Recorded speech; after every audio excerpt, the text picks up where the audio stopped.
This is Marcy Pilkington for Good eReader, starting off the first day of Book Expo America for 2012 at the You Publish You event, focusing on self-published authors today. Here with me right now is Mark Coker, founder of Smashwords, one of the major ebook retail distribution platforms.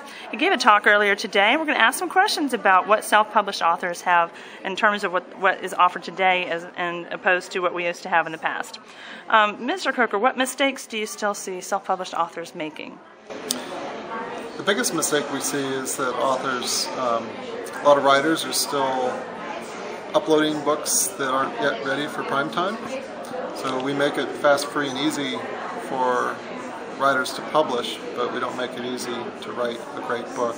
So I really encourage authors to take a deep breath, not get too excited, and don't release that book until it's been thoroughly edited and proofed and it's ready for prime time. And with so much attention being placed on indie authors right now, we learned a lot about the stigma of self-published authors and indie authors. And of course, the poorly edited manuscripts that make their way to market sometimes further that stigma. But do you think with this kind of attention from an event like today that some of that stigma is kind of being alleviated? Well, I don't know that this event, this event definitely shows that self-publishing is gaining more respect. I know when we launched Smashwords 4 years ago, self-publishing was seen as the option of last resort. Today it's seen as the option of first choice for many writers.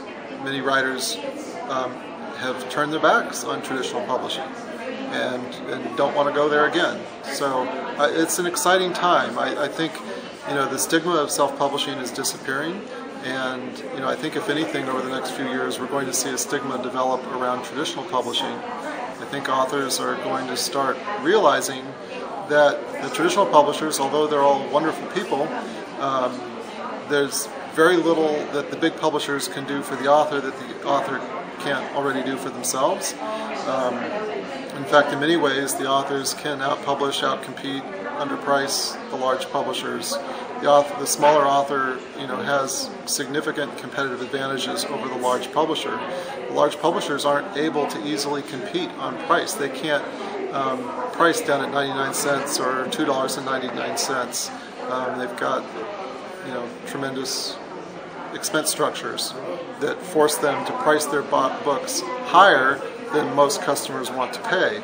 And so the indie authors have the ability to price closer to what the market will bear. Okay. You mentioned specifically that authors should take risks in your presentation. What kind of risks do indie authors take that traditional authors maybe don't have the opportunity to experiment with?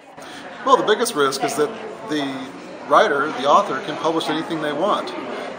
Publishers, when they look to acquire a book, every book has significant risk because they have to pay the author in advance. They've got to invest in editing, cover design, and production, and marketing, and sales, and printing, and taking returns. Publishers take a lot of risks. For the indie author, the risks are minimal to get the book out there. It really doesn't have to cost anything for the author to publish. So that's one risk that the author is very capable of bearing. The author can publish without regard to whether or not there's a potential commercial market for their book. The author's often writing for reasons different than why publishers are publishing. So, we'll often see writers are publishing their books simply because they want to get it out there, and then they become accidental commercial successes. So you never know. You never know how well your book is going to do until readers touch it. Other risks that you can take, you can try, you can experiment with different cover designs. You can experiment with different pricing.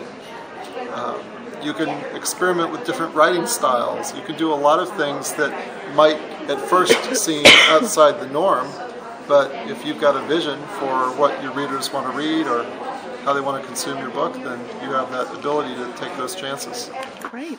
Now, as far as the Smashwords platform itself, what have you guys got coming up new? One of our big focuses for 2012 is to make everything faster at Smashwords.